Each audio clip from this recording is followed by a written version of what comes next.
Indra was it was great fun. I mean, for me the best part of Indra was that I was shooting with Vaijayanti Movies. Dutt Garu, amazing producer, gentle person. So it was a pleasure working with him. And then it was Chiranjeevi Garu. I mean, I was shooting with him, in awe of him. The worst part was that I had to dance with him. That was a nightmare for me. So I was like, who can dance with Chiranjeevi Garu? So I literally did not sleep the night earlier when I knew that I had to do songs with him. I think the best part of the movie was these two things. But I did enjoy shooting the songs eventually. I mean, I went through sleepless nights, but after that we were on fantastic locations, especially for Die Die Dama, which had that, that Veena step. That, my God, it was such a rage. I remember at that point of time. And when I went on set and when I saw him doing that, and I was like, oh, I have to do that.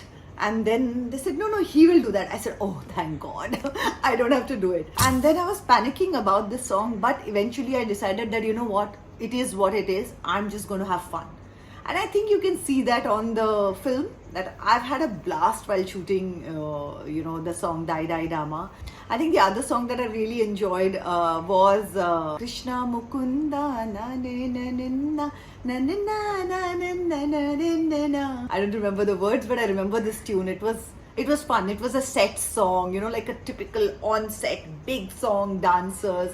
And I remember that we were shooting in Hyderabad, and Chiranjeevi Garu's family would come. So his kids would come, and the rest of it. It was really like good fun. Dutt Garu's family would come. So it was a great atmosphere, great people to work with, amazing unit to work with, and I'm really looking forward to the re-release. I hope you all enjoy it in the theaters, because you've been watching it probably on your phones and stuff like that, and now to go and watch these songs again. I don't know, I think somewhere I feel that the celebration of cinema that was there at that point of time, just having that back, I would call it Chiranjeevi Garu's festival. That's what I would say. And I think it will be great to watch it on the big screen, and I'm looking forward to hearing what you all think. I hope you give it as much love as you gave it the last time. I do remember that every time Indra comes on television also, I get calls and they tell me that it rates amazingly. So I hope that you give the same love to it on big screen also. So really excited and looking forward to it. Enjoy.